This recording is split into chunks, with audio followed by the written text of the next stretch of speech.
सभी भक्तों को जय श्री हरि। माघ के कृष्ण पक्ष में पड़ने वाली एकादशी को षटतिला एकादशी व्रत के नाम से जाना जाता है। इस बार महाकुंभ में पड़ रही एकादशी अनेकों रूप से बहुत ही फलदायक है। इस षटतिला एकादशी व्रत की कथा क्या है, आइए हम सभी इसका श्रवण करते हैं और जानते हैं इसकी महिमा को। भविष्योत्तर पुराण में भगवान श्री कृष्ण और युधिष्ठिर महाराज के संवाद में षटतिला एकादशी महात्मा का वर्णन है। युधिष्ठिर ने पूछा, हे जगन्नाथ, हे श्री कृष्ण, हे आदिदेव, हे जगपत्य, माघ मास के कृष्ण पक्ष में कौन सी एकादशी आती है? उसे किस प्रकार करना चाहिए? उसका फल क्या होता है? हे महाप्राज्ञ, कृपया इस विषय में आप कुछ कहिए। भगवान श्री कृष्ण ने कहा, हे नृपश्रेष्ठ, माघ मास के कृष्ण पक्ष की एकादशी षटतिला नाम से विख्यात है। सब पापों को हरण करने वाली एकादशी की कथा मुनि श्रेष्ठ पुलत्स दालभ्य ने कही थी। यह कथा तुम भी सुनो।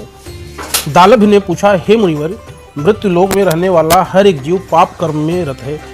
उन्हें नरक यातना से बचाने के लिए कौन सा उपाय है? कृपया वह आप कथन करें। पुलत्स कहने लगे, हे महाभाग, आपने अच्छी बात पूछी है, तो सुनो। माघ मास में मनुष्य को स्नान करके इंद्रियों को संयम में रखकर काम, क्रोध, अहंकार, लोभ और निंदा का त्याग करना चाहिए। देवाधिदेव भगवान का स्मरण करते हुए पानी से पैरों को धोकर भूमि पर गिरा हुआ गाय का गोबर इकट्ठा करके उसमें तिल और कपास मिलाकर 108 पिंड बनाने चाहिए। माघ मास में आद्रा मूल नक्षत्र आते ही कृष्ण पक्ष की एकादशी का व्रत धारण करें। स्नान से पवित्र शुद्ध भाव से श्री विष्णु की पूजा करें। अपराध क्षमा के लिए श्री कृष्ण का नाम उच्चारण करें। रात में होम जागरण करें। चंदन, कपूर, अर्भजा और भोग दिखाकर शंख, चक्र, पद्म और गदा धारण करने वाले श्री हरि की पूजा करें। बारंबार श्री कृष्ण के नाम के साथ कुम्हड़, नारियल, बिजौरे के फल अर्पण करके विधि पूर्वक अर्घ्य दें। दूसरी सामग्री का अभाव हो तो सुपारियों का उपयोग करके भी पूजन को अर्घदान किया जा सकता है। और अर्घ्य का मंत्र इस प्रकार से है,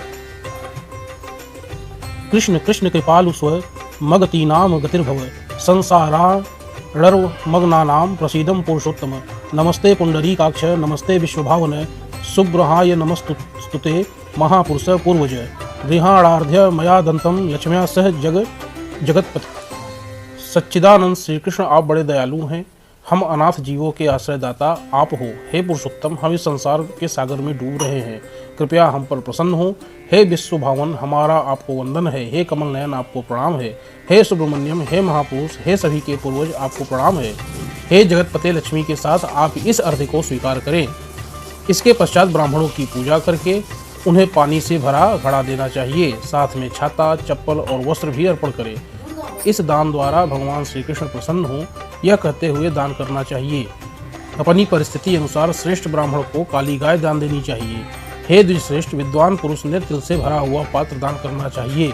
तिल के दान से व्यक्ति हजारों वर्ष स्वर्ग में वास करता है। तिलशनायो तिलदतो तिला होमी तिला देखी दिल ताता च भोक्ता च षटतिला पापनाशिनी। तिल से स्नान करना, तिल का उपटन लगाना, तिल का हवन करना, तिल डाला हुआ जल पीना, तिल दान करना, तिल का भोजन में उपयोग करना। इस प्रकार 6 कार्यों में तिल का उपयोग करने से षटतिला एकादशी माना जाता है, जो पापहारिणी है। एक बार षटतिला की एकादशी की महिमा सुनने देवर्षि नारद भगवान श्री कृष्ण के पास आए। भगवान श्री कृष्ण ने कहा, एक ब्राह्मण स्त्री थी, ब्रह्मचर्य का पालन करते हुए भगवान की आराधना करती थी। एक प्रकार की तपस्याओं के कारण वह बहुत दुर्बल हो गई। उसने बहुत दान दिए, परंतु उसने ब्राह्मणों देवताओं को अन्न दान नहीं किया। अनेक प्रकार के व्रत और तपस्या करने से वह शुद्ध हो गई थी, परंतु भूखे लोगों को कभी अन्नदान नहीं किया था। हे ब्राह्मण, उसकी परीक्षा लेने में ब्राह्मण के रूप में उसी साध्वी पर जाकर भिक्षा मांगी। तब उसी ब्राह्मण ने पूछा, हे ब्राह्मण, सत्य कहें कि आप कहाँ से आए हैं? मैं सुनकर अनजान बनते हुए उसे उत्तर नहीं दिया। उसने क्रोध में भिक्षा पात्र में मिट्टी डाली और बाद में अपने धाम लौट आया। अपनी तपस्या के प्रभाव से ब्राह्मणी मेरे धाम वापिस आ गई। उससे संपत्तिहीन, सुवर्णहीन, धान्यहीन एक सुंदर महल मिला। उस महल में कुछ न पाकर वह अस्वस्थ और क्रोधित होकर मेरे पास आई। पूछने लगी, हे जनार्दन, यह व्रत और तपस्या करके मैं श्री विष्णु की आराधना की, परंतु मुझे धन धान क्यों नहीं प्राप्त हुआ? मैंने कहा, हे साध्वी, तुम भौतिक विश्व से यहाँ आई हो, अब तुम अपने घर लौट जाओ। तुम्हें देखने देवताओं की पत्नियां आएंगी। उन्हें षटतिला एकादशी की महिमा पूछकर पूरा सुनने के बाद ही दरवाज़ा खोलना, अन्यथा नहीं। यह सुनकर ब्राह्मणी घर वापस आई। एक बार ब्राह्मणी दरवाज़ा बंद करके अंदर बैठी थी। तब देव पत्नियाँ वहाँ पर आकर कहने लगी, हे सुंदरी, हे ब्राह्मणी, हम तुम्हारे दर्शन करने आए हैं, कृपया दरवाज़ा खोलें। तब ब्राह्मणी ने कहा, आप मुझे देखने की इच्छा है तो कृपया सटिला एकादशी की महिमा का वर्णन करें, तभी मैं दरवाज़ा खोलूंगी। उस समय एक देव पत्नी ने उसे वह महात्म बताया। महात्म सुनने के बाद ब्राह्मणी ने दरवाज़ा खोला। देव पत्नियाँ उसके दर्शन से बहुत प्रसन्न हुई। देव पत्नियाँ कहे अनुसार ब्राह्मणी ने सटिला एकादशी प्रारंभ किया, जिसके प्रभाव से उसे धन धान्य, तेज प्रताप और सौंदर्य प्राप्त हुआ। धन धान्य संपादन करने के लोभ दृष्टि से यह व्रत नहीं करना चाहिए। इस व्रत के पालन से अपने आप गरीबी और दुर्भाग्य नष्ट हो जाता है। जो कोई भी इस तिथि को तिल दान करेगा वह सभी पापों से स्वतः ही मुक्त हो जाएगा। बोलिए विष्णु भगवान की जय।